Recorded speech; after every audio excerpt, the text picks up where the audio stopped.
বাড়ির গেটের সামনে এসে রোজ প্রস্রাব করে যেত বাপ এবং ছেলে।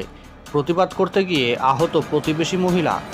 প্রতিদিন প্রতিবেশীর বাড়ির গেটের সামনে গিয়ে প্রস্রাব করে দিত নদিয়ার কল্যাণীর মদনডাঙ্গা এলাকার বাসিন্দা খাদেব মণ্ডল এবং ছেলে তহিদ মণ্ডল।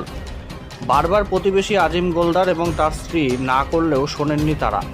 গতকাল রাতেও ওই একই ঘটনা ঘটায় ওই বাবা এবং ছেলে।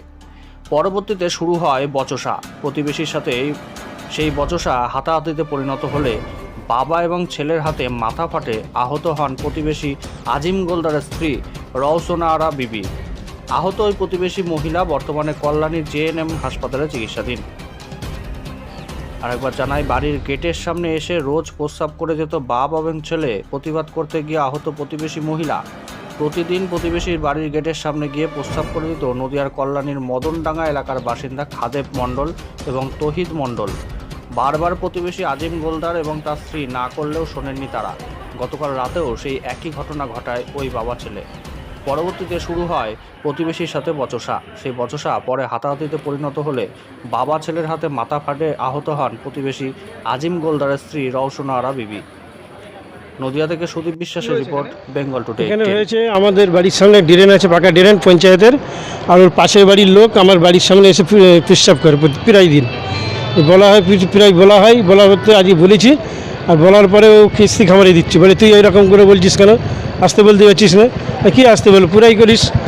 এই করতে বলতে বাড়ির থেকে লোক এসে বাবা মা মাসি টাসি সব বোন টোন বেরিয়ে এসে আমাকে ঠেলা মারলো। আমার মিসেসের কথা বলতে কথা কাটাকাটি হতে ঠেলাঠেলি হতে মারপিট শুরু হয়েছে। আমার মিসেসের পাশে আমাদের ঘরের ভিতরে এসে টেনে একটা বাথরুম মতো আছে, ওইখানে কিছু করা হয়নি, ট্যাপ লাগিয়েছে সরকারের, ওখানে ইট ভাঙা ছিল, ইট দিয়ে মাথায় মেরে মাথা ফাটিয়ে দিয়েছে। যারা মেরেছে আপনাদের চেনেন আপনি? হ্যাঁ চিনি, আমাদের বাড়ির পাশের লোক। তাদের নাম? তাদের নাম হলো খাদেম মণ্ডল, তহিদ মণ্ডল। আচ্ছা, কখন ঘটনাটা হয়েছে? ঘটনাটা হয়েছে প্রায় 9:30টার দিকে। আচ্ছা, এখন সে কোথায় আছে? এখন সেও হসপিটালে আছে।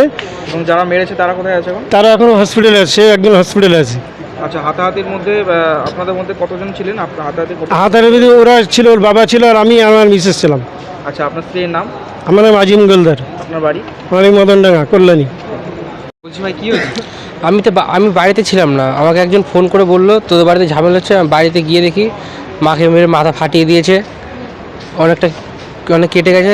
হসপিটালে নিয়ে আসা হলো, এনে ডাক্তারটা ট্রিটমেন্ট শুরু করে এখন ভেতরে আছে। আমি তো বাড়িতে ছিলাম না, ওরা নাকি মার বাবাকে বেঁধে রকম মারধর করেছে, মেরে মার মাথায় ইট দিয়ে মেরে মাথা ফাটিয়ে দিয়েছে, অনেকটা ফেটে গেছে। তো যারা মেরেছে তাদেরকে তুমি চেনো? হ্যাঁ। তাদের নাম জানো?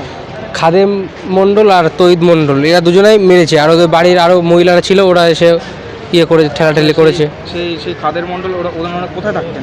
ওরা আমাদের বাড়ির পাশে, একদম বাড়ির পাশে? একদম বাড়ির পাশে।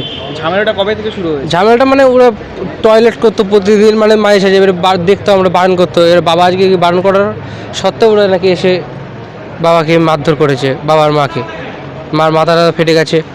সেই ঘটনাটাকে এখন সেই ঝামেলাটা হয়েছে? হ্যাঁ। তোমার মা এখন কোথায় আছে? মা ভেতরে আছে, ট্রিটমেন্ট চলছে? ট্রিটমেন্ট চলছে।